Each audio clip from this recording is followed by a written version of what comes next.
Kapamilya, sumulpot na ba ito sa feed mo? O baka naman isa ka sa napaniwalang totoong sinabi ito ng kilalang tao? Mainit pa rin ang diskurso ng publiko tungkol sa pagkakaaresto kay dating Pangulong Rodrigo Duterte sa bisa ng arrest warrant mula sa International Criminal Court dahil sa kasong krimen laban sa sangkatauhan.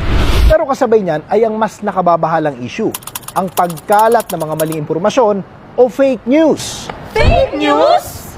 Oo, fake news o disinformation. Malamang karamihan sa mga ito ay nakita nyo na sa social media. Gaya na lamang nito. Tara, i-fact check natin.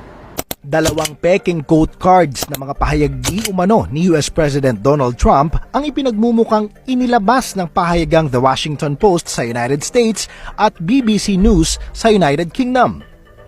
Sa quote card di umano ng The Washington Post, pananagutin ni Trump ang administrasyon ni Pangulong Ferdinand Marcos Jr. sa ginawang pagpayag nito sa pag-aresto kay Duterte.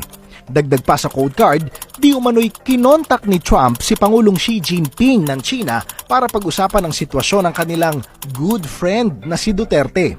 At ito pa, ayon naman sa peking quote card ng BBC News, pinagbantaan ni Trump na papatawan niya ng 50% tariffs ang Pilipinas kapag hindi na ibalik sa bansa si Duterte. Fact check?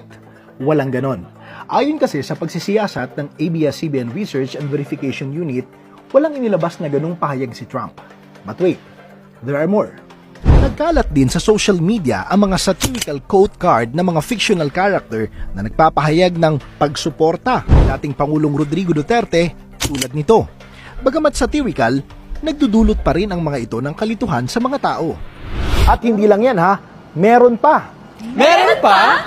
Yes, meron pa. Nagsulputan din kasi sa social media yung iba't ibang post na gumagamit ng mga lumang material para palabasing rally ito para kay dating Pangulong Duterte. 5 post ang nakita ng ABS-CBN Research and Verification Unit na gumamit ng lumang video na walang kinalaman kay Duterte. May social media post din na gumamit ng video ng Sinulog Festival mula sa coverage ng media outlet na GMA Integrated News noong January 17 at sinasabing prayer rally ito para sa dating Pangulo. Bagay na pinabulaanan ng network.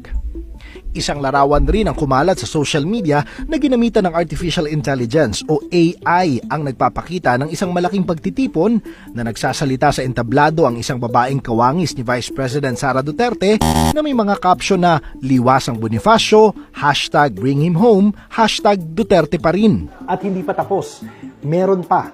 Maging ang mainstay anchor kasi ng TV Patrol na si Kabayang Noli De Castro, hindi rin nakaligtas sa fake news. Ang picture na ginamit sa misleading na post